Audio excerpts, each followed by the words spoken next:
is with Joe Jackson, he's a financial analyst. Mr. Jackson, thank you for joining us here on Ghana Tonight. First off, did this budget answer the questions about the concerns that you had about the challenges we're faced with and also the structure of the economy in terms of the areas that the finance minister talks about?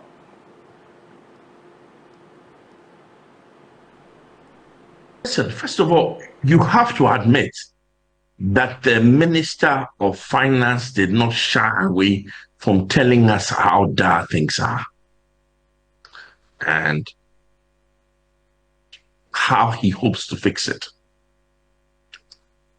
To that extent, he did address some of our concerns. I mean, some of the more important concerns was a commitment to reduce the budget deficit, which you notice he said went haywire last year. But last year, all the targets that had been set and agreed with the IMF were thrown out of the window.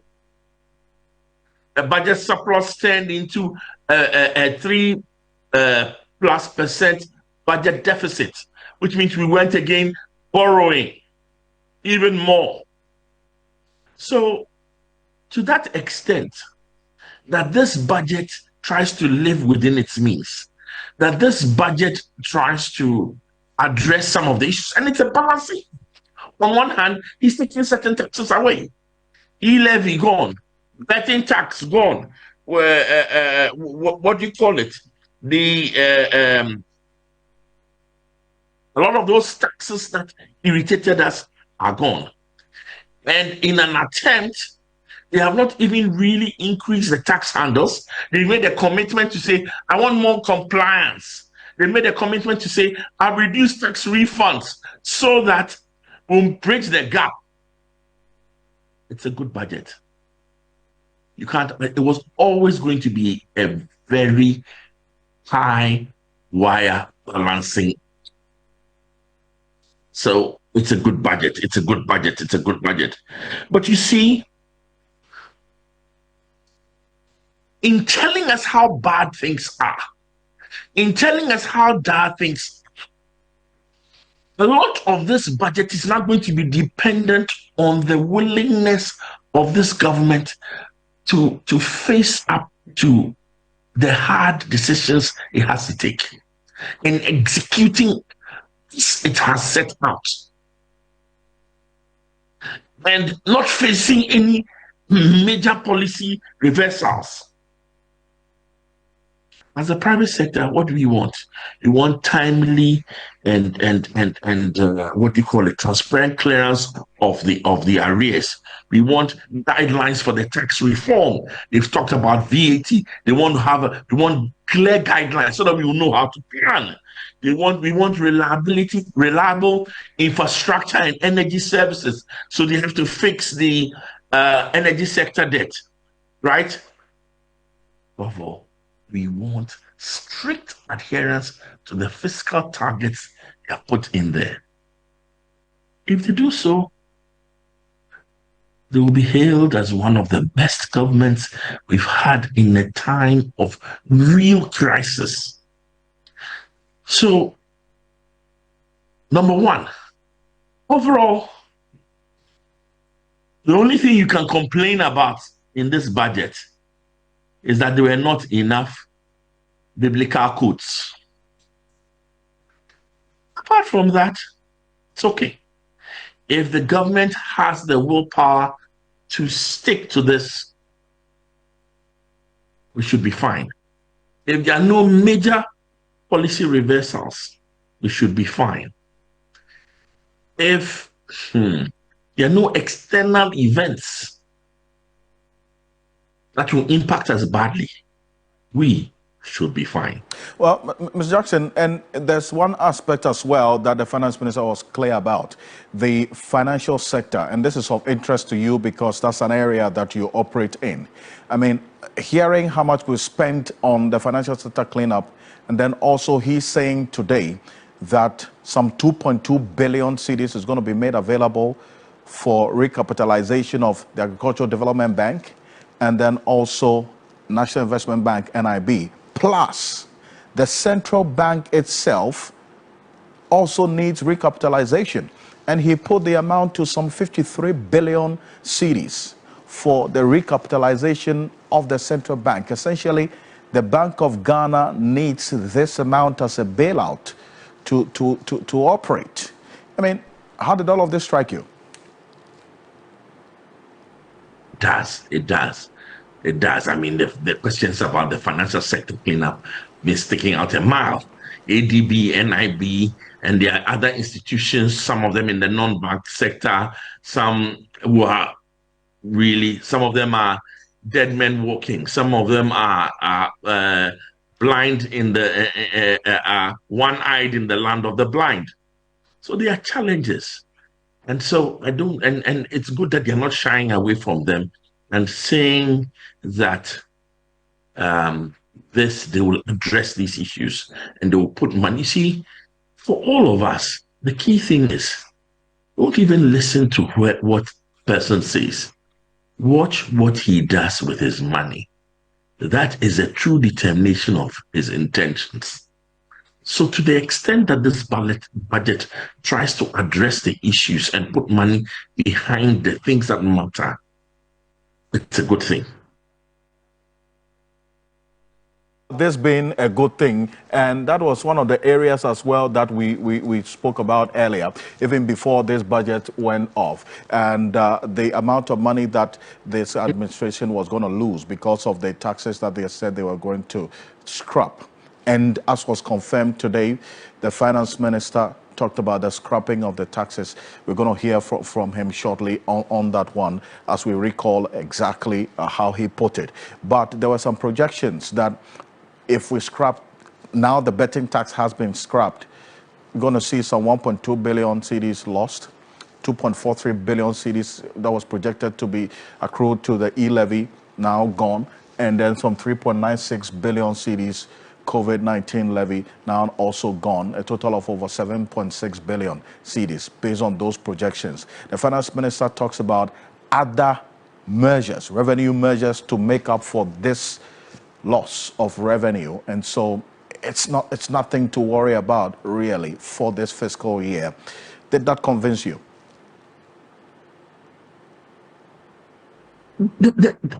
I think there's some confusion in there that will bear some further investigation, because there are some people who claim that the Gaming Commission was collecting it. I can't tell you I know for sure, but I know that somebody immediately called me after to say the Gaming Commission was collecting it and we should ask where the money gone. Because I don't have any facts, I can't confirm this. But definitely there's a need to investigate, because if the tax wasn't collected, why was everybody screaming that the tax should not be applied and should be removed? But the question I have is that, but if you're not collecting it and your opponent says that I'm going to remove this tax, why don't you say it from day one? I don't know.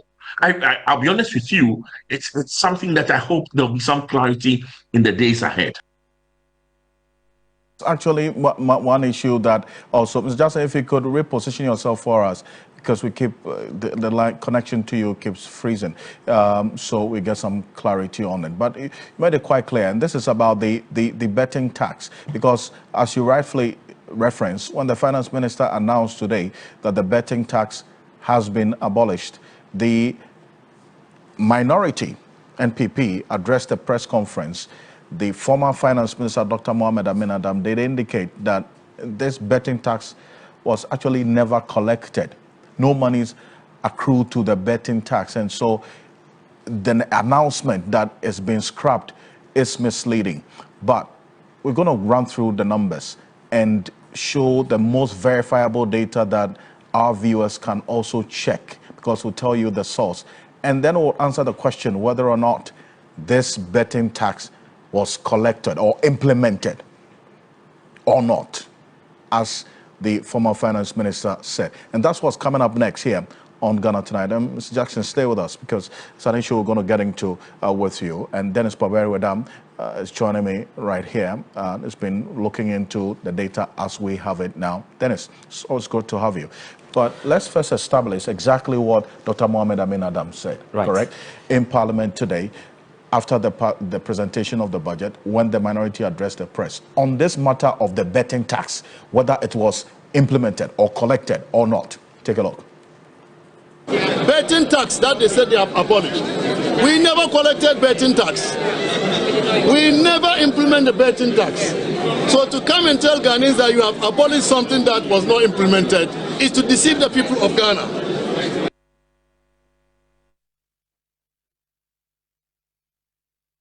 They have abolished. We never collected betting tax. We never implement the betting tax. So to come and tell Ghanaians that you have abolished something that was not implemented is to deceive the people of Ghana. So that's Dr. Mohammed Amin Adam, the former finance minister and the Eswa Akufo-Addo administration. But was the betting tax ever collected or implemented? Well, Dennis, what does the data say? Well, Alfred, even before that, I mean, it's important to state that this came, I mean, it was concerning to many Ghanaians, especially those young men and women who happen to be in that investment space, as it's popularly called. Because for them, they have receipts of, I mean, some of their earnings being deducted for what is called the betting tax, but only to be told that the government did not implement what the former finance minister is now telling us, that the betting tax was not implemented. It came to many as a shock. But we have also been doing our digging together with our research team just to look at documents to see if indeed this was, I mean, there's any truth to what the former finance minister is saying. However, having looked at documents together with information we gathered from the Ghana Revenue Authority, which is the entity in charge of collecting taxes, I mean, there's a lot to support the fact that indeed this particular tax was indeed implemented, and some revenue accrued to the state as a result of that. Even the processes that lead to the implementation of that tax, we have been able to get some documents to show that the GRA itself put in place some measures, also by way of educating its officers as to how to go about it, because there was a challenge as to where the incident of the tax itself should lie.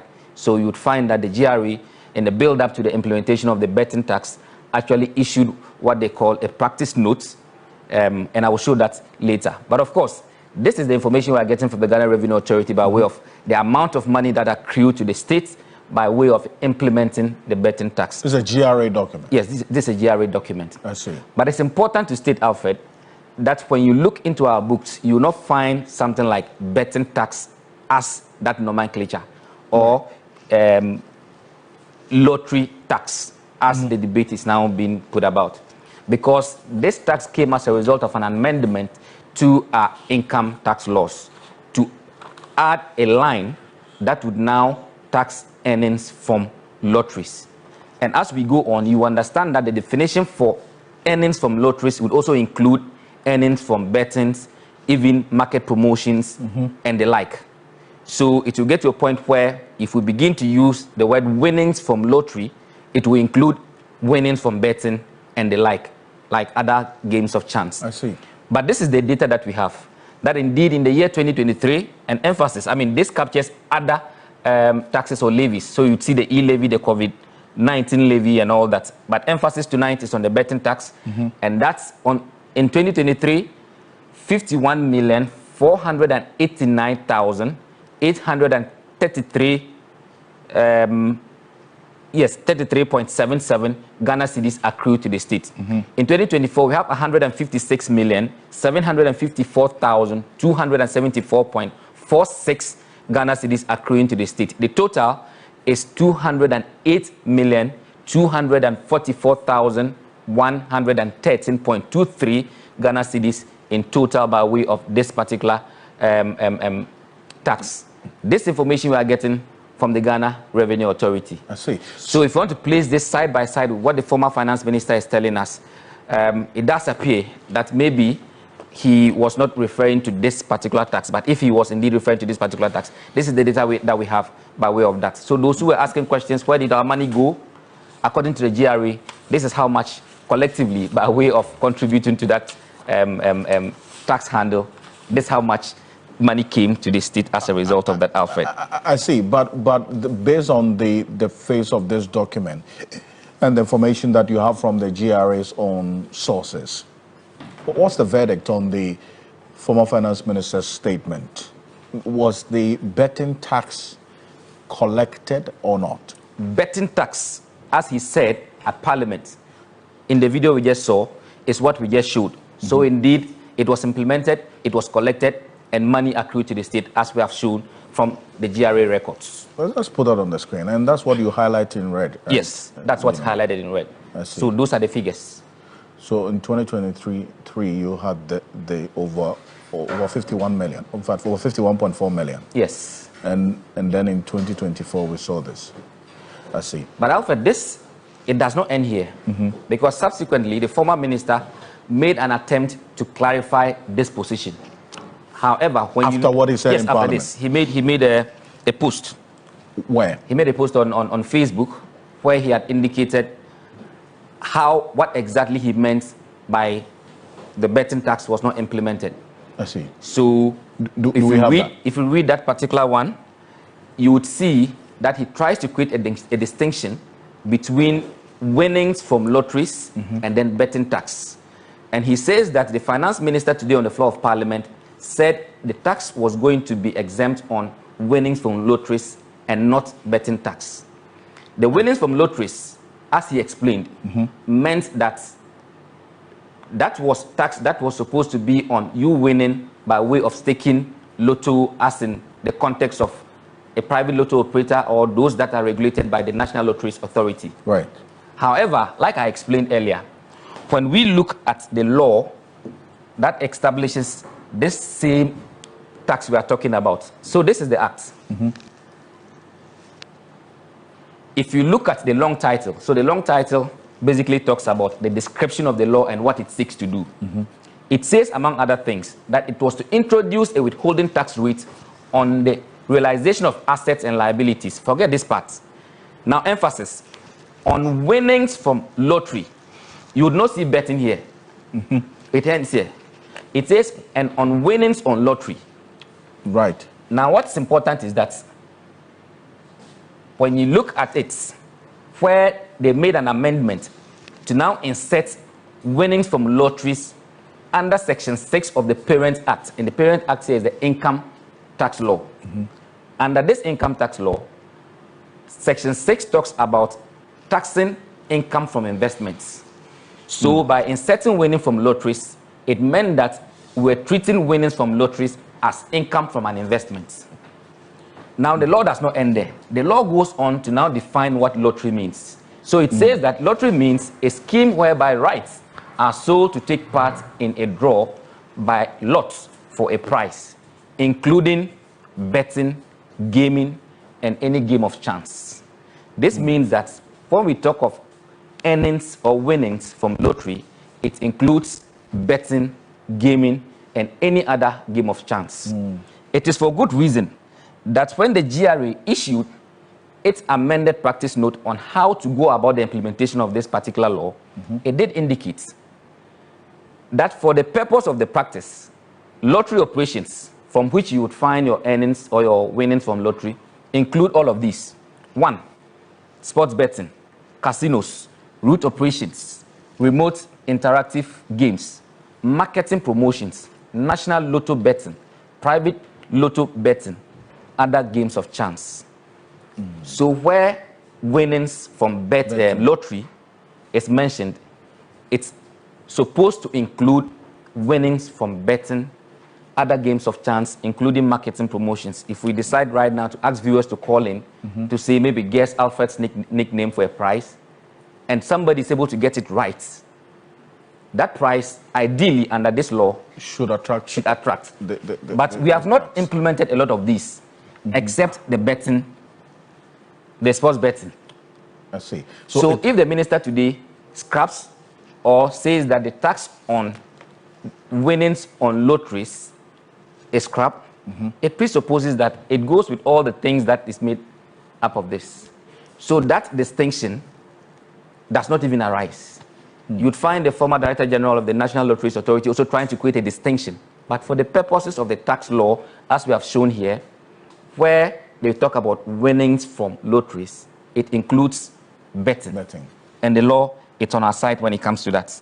I've shown that clearly in the GRA practice notes. That is also found in the income tax amendment, which was amended to include this betting tax or lottery winning from lottery tax that we are now talking about today, Alfred. Well, but people who engage in this sports betting and they win, I mean, they have evidence of their winnings being taxed, is it not? I mean, that's some evidence to say that the betting tax was implemented. Yes, so that's why we took it step by step. That is evidence. So the second leg of it before and you are watching us right now, was any tax deducted from your winnings? Yes or no? Are you able to testify to that? No, because I am able to testify on behalf of some of my colleagues who have, because they have shown me evidence of that deduction that has been made. So and even beyond that, was implemented. We have shown numbers from the GRE. Right. But now the contention, where the conversation is going now, is the distinction between whether it is a lottery tax or it is a betting tax. And that is why we have taken time to explain, showing what the position of the law is, showing what the GRA itself has directed its people to do, and what the definition of winning from lotteries mean, so that we can put the conversation in a proper context.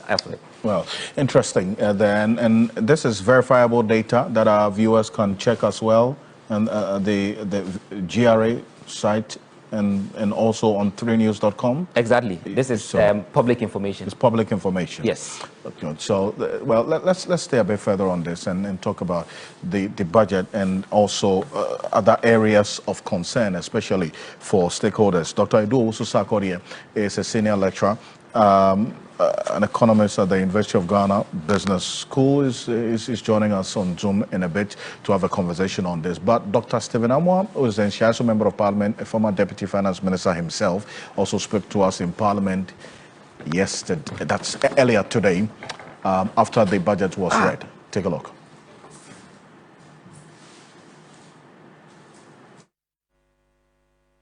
The president told us last week, having tweeted out the electoral strategy, that the economy was in coma. He said it.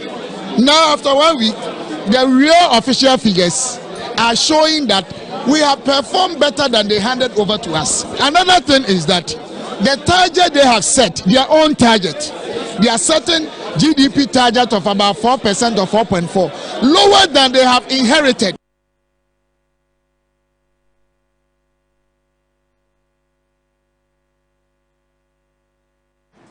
And also, the Minister in charge of Trade, Industry and Agribusiness, Elizabeth Ofosojare, also shared her views with me after the budget presentation earlier today about the Women's Bank, and then also how they intend to recover the monies that will be disbursed under this Women's Bank initiative. Take a look. So I think generally this budget is good, is excellent, and it seeks to help the private sector very well. Another important thing in this budget is the Women's Development Bank. I am so thrilled that in his first year, he's given seed money for the bank to start. He has actually delivered on his promises. I don't see which of his promises he made that he reneged. And so I think that this budget is good, is excellent, and I am confident that we'll be able to implement this budget to the level.